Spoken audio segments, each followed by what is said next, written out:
শুভেচ্ছা, স্বাগত মাছরাঙা নিউজ শোতে। সাথে আছি আমি সাবরিনা হাসনাত। এই আয়োজনে দিনের গুরুত্বপূর্ণ সংবাদের পাশাপাশি থাকবে রাজধানীর বাইরের আপডেট। এছাড়াও থাকছে বাণিজ্য ও ক্রীড়া সহ আন্তর্জাতিক নানান খবর। প্রথমেই সারা দিনের নিউজ আপডেট। দর্শক, আপনারা জানেন দেশের সবশেষ পরিস্থিতি নিয়ে গত রোববার বিএনপি, জামায়াতে ইসলামী এবং এনসিপি নেতাদের সঙ্গে বৈঠক করেছিলেন প্রধান উপদেষ্টা ডক্টর মোহাম্মদ ইউনূস। তারই ধারাবাহিকতায় প্রধান উপদেষ্টা আজ বৈঠকে বসেছেন এবি পার্টি, নাগরিক ঐক্য, গণসংহতি আন্দোলন সহ 7টি রাজনৈতিক দল এবং হেফাজতে ইসলামী নেতাদের সঙ্গে। রাষ্ট্রীয় অতিথি ভবন যমুনায় বিকেল 5টায় এই বৈঠক শুরু হয়। প্রধান উপদেষ্টার প্রেস উইং জানিয়েছে, নির্বাচন ও সমসাময়িক বিষয় নিয়ে এই বৈঠকে আলোচনা হচ্ছে।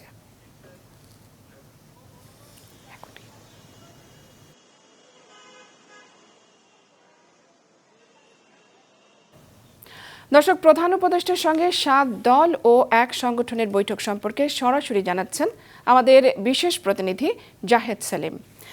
সেলিম, বৈঠকের অগ্রগতি সম্পর্কে কিছু জানতে পারলেন কি?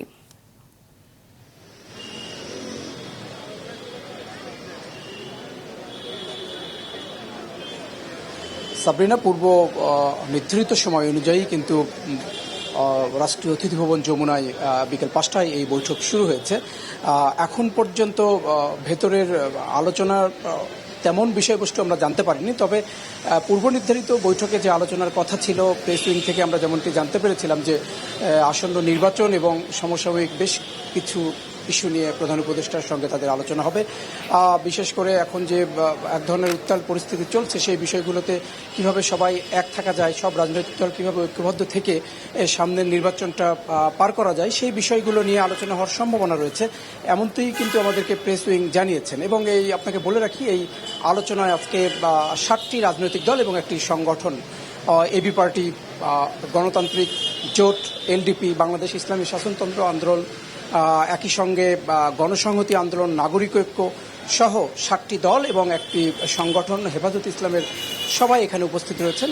তো এখন পর্যন্ত আলোচনা চলছে। আলোচনা শেষ হওয়ার পরে পুরো বিষয়টি আমরা জানতে পারবো যে কোন কোন বিষয় নিয়ে আসলে এখানে আলোচনা হয়েছে। সাবরিনা, ধন্যবাদ সেলিম। দর্শক, প্রধান উপদেষ্টার সঙ্গে 7 দল ও এক সংগঠনের বৈঠক সম্পর্কে জানালেন আমাদের সহকর্মী জাহেদ সেলিম। ধারণা করছি সন্ধ্যা 7টায় আমাদের পরবর্তী সংবাদের আগেই বৈঠক শেষ হবে এবং আশা করছি তখন এই সম্পর্কে আপনাদের আরও খবর জানাতে পারব। ঢাকা বিশ্ববিদ্যালয় কেন্দ্রীয় ছাত্র সংসদ ডাকসু নির্বাচন স্থগিত করে হাইকোর্টের দেয়া আদেশ স্থগিতের মেয়াদ বাড়িয়েছে আপিল বিভাগের চেম্বার আদালত। হাইকোর্টের আদেশ স্থগিত চেয়ে ঢাকা বিশ্ববিদ্যালয় কর্তৃপক্ষের করা আবেদনটি কাল আপিল বিভাগের নিয়মিত বেঞ্চে শুনানির জন্য নির্ধারণ করা হয়েছে। আপিল বিভাগের চেম্বার বিচারপতি ফারা মাহবুব আজ এই আদেশ দেন। এর আগে গতকাল এক রিটের প্রাথমিক শুনানি নিয়ে ডাকসুর নির্বাচন প্রক্রিয়া ও চূড়ান্ত ভোটার তালিকার কার্যক্রম স্থগিত করে আদেশ দিয়েছিলেন হাইকোর্ট। পরে চেম্বার বিচারপতি হাইকোর্টের এই আদেশ স্থগিত করলে নির্বাচনের উপর নিষেধাজ্ঞা সাময়িক সময়ের জন্য উঠে যায়। কাল আপিল বিভাগের নিয়মিত বেঞ্চের শুনানিতে এই ব্যাপারে চূড়ান্ত রায় আসবে বলে ধারণা করা হচ্ছে। দর্শক, চট্টগ্রাম বিশ্ববিদ্যালয় পরিস্থিতি এখনও থমথমে। উদ্ভূত পরিস্থিতিতে জরুরি সিন্ডিকেট সভায় বসেছে প্রশাসন। এদিকে শিক্ষার্থীদের সঙ্গে স্থানীয়দের সংঘর্ষের ঘটনার 3 দিন পর 98 জনের নাম উল্লেখ সহ অজ্ঞাত আরও 1000 জনকে আসামি করে হাটহাজারী থানায় মামলা করেছে বিশ্ববিদ্যালয় প্রশাসন। এর আগে সকালে ভিসির পদত্যাগ দাবিতে বিক্ষোভ মিছিল করেছে বিশ্ববিদ্যালয়ের শাখা, ছাত্রদল ও সাধারণ শিক্ষার্থীরা। প্রশাসনের পক্ষ থেকে শতভাগ শিক্ষার্থী উপস্থিতির প্রেক্ষিতে ক্লাস শুরুর ঘোষণা দেওয়া হলেও ক্লাসে যাননি শিক্ষার্থীরা।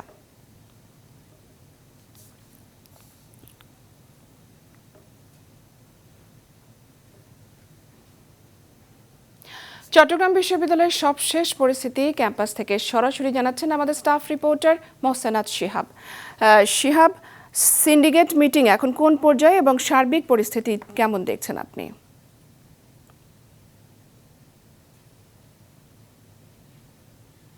আমরা এখন ঠিকই সভাকক্ষের বাইরে আছি, যেখানে প্রশাসনিক ভবনের মধ্যে চলছে এই সিন্ডিকেটের মিটিং, এবং এখানে ভিসি, প্রো ভিসি, চট্টগ্রাম জেলার বিভাগীয় কমিশনার সহ অনেকে উপস্থিত আছেন। 3টার একটু পরে শুরু হয়ে এখনো পর্যন্ত আসলে মিটিং শেষ হয়নি এবং এই মিটিংয়ের পরে একটি প্রেস ব্রিফিং করার কথা রয়েছে।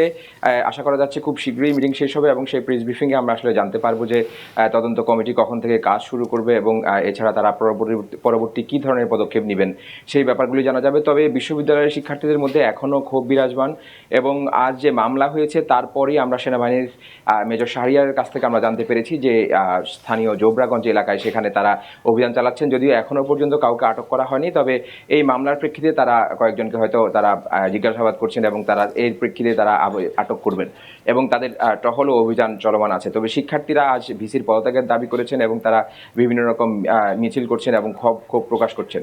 সাবরিনা, ধন্যবাদ শিহাব। দর্শক, চট্টগ্রাম বিশ্ববিদ্যালয় পরিস্থিতি জানালেন আমাদের সহকর্মী মোহসেনাত শিহাব।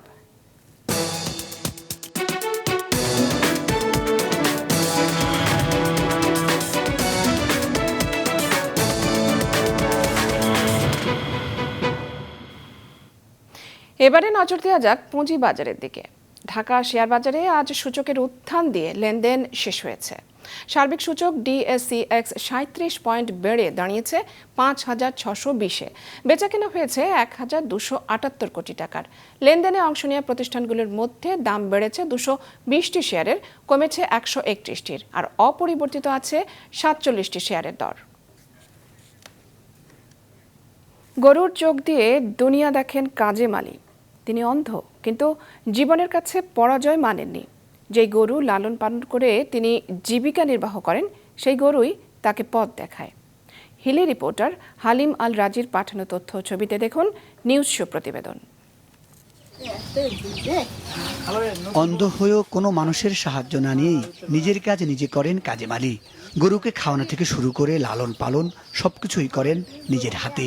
সেই গরুই মাঝে মাঝে তাকে সাহায্য করে চলাফেরা করতে।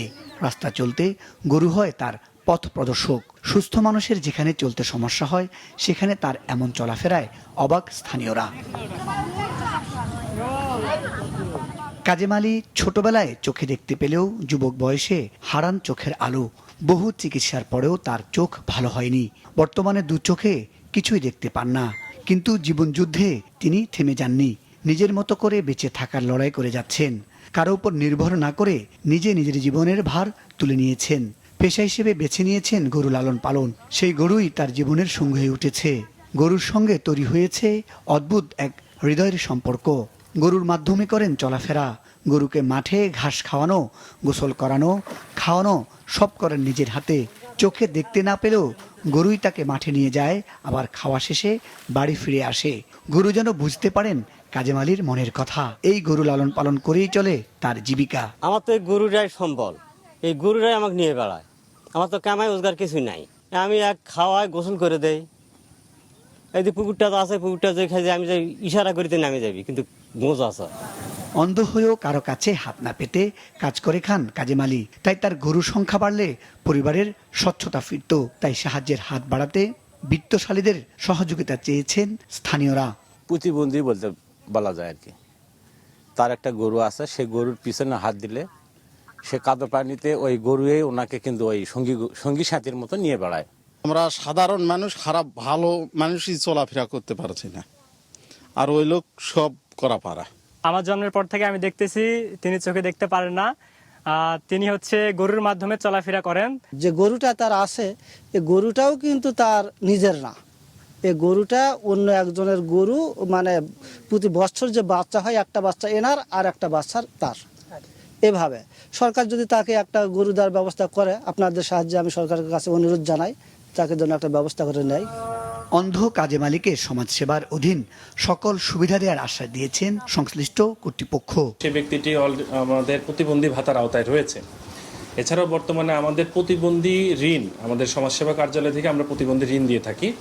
সেটি 2 বছর মেয়াদে সেটি শোধ করতে হবে বিনা সুদে। সেটি তো সে চাইলে, আমরা তার সাথে যাদের সাথে যোগাযোগ করেছি, সে চাইলে আমাদের সেই ঋণটি নিতে পারে। এছাড়াও অন্যান্য দিক থেকে তার সার্বিক সহযোগিতা যা লাগে আমাদের উপজেলা সমাজসেবা কার্যালয় নবাবগঞ্জ সবসময় তার সাথে থাকবে। দিনাজপুরের নবাবপুর উপজেলার শিবরামপুর গ্রামের মৃত আব্দুল খোকার ছেলে কাজেম আলী অন্ধত্বকে জয় করে পরিশ্রম করেই জীবিকা নির্বাহ করছেন। সেখানে দৈহিক সক্ষমতায়ও অনেকেই ভিক্ষা করছেন। তাই কাজেম আলী হতে পারেন অন্যদের জন্য অনুকরণীয়। মুজাহিদ সাকিফ, মাছরাঙা নিউজ শো। নদী ও খাল পরিবেষ্টিত জেলা নড়াইল, যেখানে যাতায়াতের অন্যতম বাহন ডোঙা নৌকা। বর্তমানে জলাশয় ডোবা দখল হয়ে যাওয়ার ফলে ডোঙা নৌকার ব্যবহার কমে গিয়েছে, তবে দাম সস্তা হয় এর প্রচলন টিকে রয়েছে এখনও। জেলা রিপোর্টার মির্জা নজরুল ইসলামের তথ্য ও ছবিতে নিউজ শো প্রতিবেদন। মাত্রই ভোরের আলো ফুটছে, খুলতে শুরু করেছে ডোঙার হাট।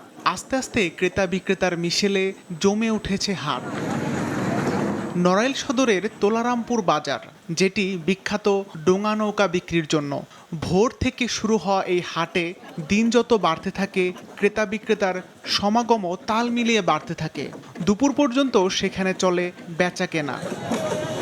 প্রতি শুক্র ও সোমবার ভোর থেকে এখানে শুরু হয় ডোঙা বিক্রি। বংশ পরম্পরায় নড়াইলের চর শালিখা ও তালবাড়িয়া গ্রামের 30 থেকে 35টি পরিবার এ পেশার সাথে যুক্ত হয়ে ডোঙা নির্মাণ করে যাচ্ছেন। সে আষাঢ় শ্রাবণ ভাদ্র এই 3 মাস আমরা ডোঙার ব্যবসা করি। আমাকে একটা কিসের দাম 1000ও পড়ে, 800 পড়ে, 1200 পড়ে। এই ডোঙার ব্যবসা করে আমার বউ ছেলে মেয়ে সংসার চালাই। বর্তমানে স্থানীয় চাহিদা মিটিয়ে এ সকল ডোঙা যাচ্ছে যশোর, মাগুরা, গোপালগঞ্জ ও ফরিদপুর সহ পার্শ্ববর্তী বিভিন্ন জেলায়। আমি এই যাতে লোকর ব্যবসা করি, 4000, 3500, 3000 টাকা ডোঙা কিনি, 5000, 5500 টাকা বিক্রি করি। তবে ডোঙা নৌকা তৈরির কাজটি কষ্টসাধ্য। একটি ডোঙা তৈরি করতে 4 জনের সারাদিন লেগে যায়। প্রথমে ডাল গাছের গোড়া থেকে প্রায় 8 থেকে 11 হাত লম্বা অংশ কেটে আনা হয়। এরপর সেই অংশটিকে মাঝামাঝি সমানভাবে 2 ভাগে ভাগ করা হয়। এরপর কারিগরের নিপুণ হাতে একটি তাল গাছ থেকে তৈরি হয় 2টি ডোঙা নৌকা। প্রতিটি ডোঙা 10 থেকে 12,000 টাকায় বিক্রি করা হয়। চারধার ঘর বাড়ি সাইডে পানি চলে গেছে, এখন আমাদের ডোঙা না হলে কোনো চলাচলতি করা যায় না। ডোঙার বিশেষ প্রয়োজন, তাই এখানে ডোঙা কিনতে আসছি। ডোঙা তৈরি করা এই অঞ্চলের মানুষের আদি পেশা, তবে কালের পরিবর্তনে যেন এটি হারিয়ে যাচ্ছে। তাই এই পেশাকে বাঁচিয়ে রাখতে বিসিকের পক্ষ থেকে বিভিন্নভাবে সহযোগিতা করার কথা জানিয়েছে বিসিক। তাদের এই আদি পেশাটাকে টিকিয়ে রাখার জন্য শিল্পের অভিভাবক হিসাবে বিসিকের সব ধরনের সহযোগিতা আছে। তাদের থেকে স্বীকৃতি প্রদান সহ, মার্কেটিং ব্যবস্থা করা সহ সব ধরনের সহযোগিতা অব্যাহত আছে। বর্তমানে শুধু চর শালিখা গ্রামেই প্রায় 30টি পরিবার এ পেশার সাথে জড়িয়ে আছে। তারা বছরে প্রায় 1,500-এর মতো ডোঙা নৌকা তৈরি করে। সিফাত রহমান, মাছরাঙা নিউজ শো।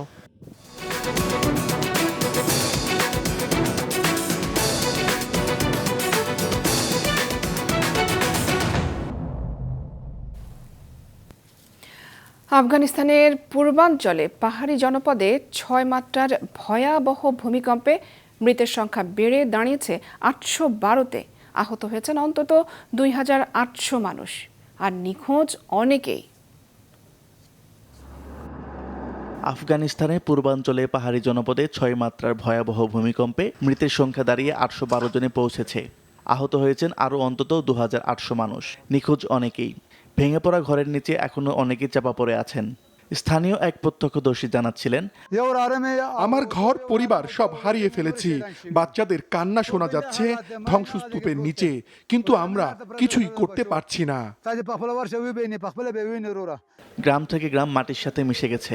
যেসব বাড়িঘর একসময় ছিল জীবনযাপনের আশ্রয়, তা এখন শুধু ইট পাথরের স্তূপ। স্কুল, মসজিদ, দোকান কিছুই অক্ষত নেই। আহতদের অনেকেই এখনও যথাযথ চিকিৎসা পাচ্ছে না। হাসপাতালে জায়গা নেই, পর্যাপ্ত ঔষধ নেই, চিকিৎসকও অপর্যাপ্ত। অনেকেই গ্রামের খেলার মাঠে শুয়ে কাতরাচ্ছেন। সেনা, স্থানীয় প্রশাসন, আন্তর্জাতিক সংস্থাগুলো উদ্ধার কাজে নেমেছে। রাত দিন চলছে ধ্বংসস্তূপ সরানোর কাজ, কিন্তু পাহাড়ি এলাকায় রাস্তাঘাট ধসে পড়ায় উদ্ধার যান পৌঁছাতে দেরি হচ্ছে। বিদ্যুৎ ও যোগাযোগ ব্যবস্থা ভেঙে পড়ায় পরিস্থিতি আরও জটিল হয়ে উঠেছে। জাতিসংঘ দ্রুত সহায়তা দিতে চাইছে, তবে কর্মকর্তারা বলছেন যুক্তরাষ্ট্র প্রশাসনের বাজেট সংকোচনের কারণে জরুরি সহায়তা দিতে জটিলতা তৈরি হয়েছে। ফলে মানুষ যখন সবচেয়ে বেশি সাহায্য চাইছে, তখন তা পৌঁছাতে দেরি হচ্ছে। তালেবান সরকার ইতিমধ্যেই ক্ষতিগ্রস্তদের জন্য 10 কোটি আফগানি সহায়তার ঘোষণার কথা জানিয়েছেন। পাশাপাশি আন্তর্জাতিক সম্প্রদায় থেকেও সাহায্যের প্রতিশ্রুতি আসছে। সবচেয়ে করুণ অবস্থা শিশুদের, যারা বাবা মাকে হারিয়েছে। তাদের চোখ এখন ভরসাহীন আতঙ্কেও। কেউ কেউ প্রতিবেশীদের কাছে আশ্রয় নিয়েছে, কিন্তু খাবার, বিশুদ্ধ পানি, উষ্ণ কাপড় কিছুই পর্যাপ্ত নেই। সামনে শীত আসছে, আর তার আগেই যদি আন্তর্জাতিক সহায়তা না আসে, তবে নতুন করে প্রাণহানির শঙ্কা তৈরি হয়েছে। আসিফ আল আমিন, মাছরাঙা নিউজ শো। আর এদিকে ভয়াবহ ভূমিধসে সুদানের দক্ষিণাঞ্চলের মাররা অঞ্চলের একটি গ্রামে 1000-এর বেশি মানুষের মৃত্যু হয়েছে।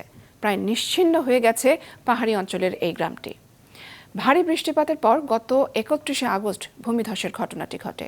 পরিস্থিতি এতটাই ভয়াবহ যে একজন বাদে ওই গ্রামের সবাই মারা গেছেন।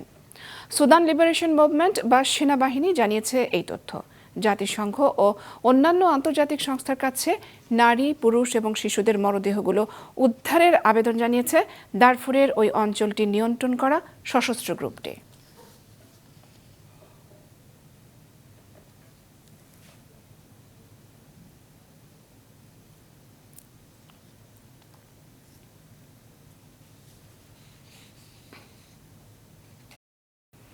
দর্শক, এই ছিল আজকের মতো। আমাদের পরের আয়োজন সন্ধ্যার মাছরাঙা সংবাদ দেখার আমন্ত্রণ রইল।